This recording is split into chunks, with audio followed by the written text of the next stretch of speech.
Ito pinakamasarap. Tandaan mo to. Lahat ng sasabay na sumakay sa aeroplano na 150, paglapag natin, multi-millionaire tayo lahat.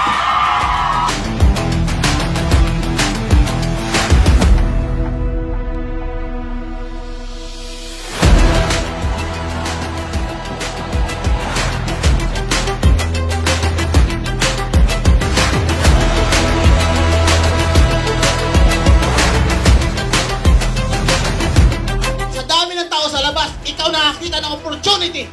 Hindi iba. Ibig sabihin, chosen ka.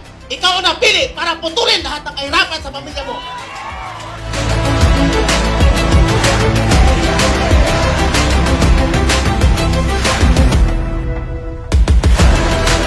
Kumita po ako 6 million, 10 million, 25 million.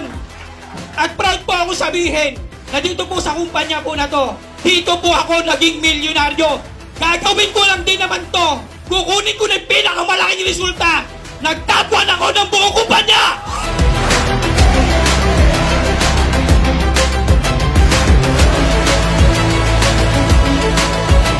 Yung discouragement na yun, ang pinakasusi kung bakit nandito ako sa harap nyo. Dapat kayo naman ang yumaman. Kasi ayaw ni Chairman ng may naiiwan sa opti.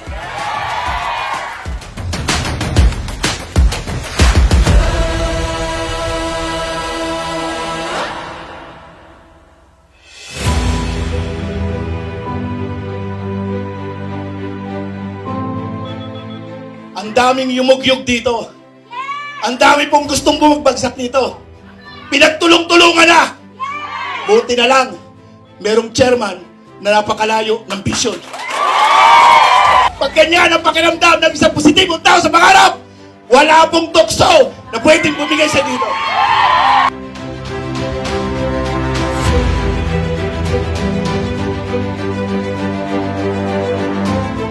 Pag sinabing commit, commit.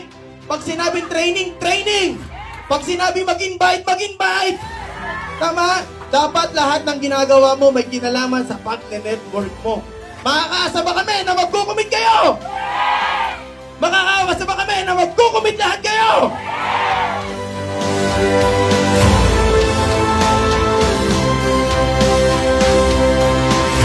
Wala ka nang gagawin kung hindi mag-invite, ibibigay mo sa amin, kami ang maghuhubog, kami ang magtuturo, lahat po ng ito. 5 years po, maririnig po ninyo, kayang mag-number 1 ng 150 sa buong Pilipinas.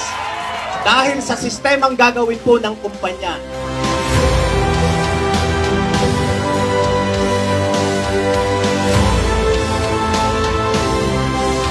Hindi po pwede na napaliw ka rito ngayong gabi, hindi mo isi-share sa maraming tao! Kailangan i-share mo ito, yung magandang balita ng 150 sa buong Pilipinas!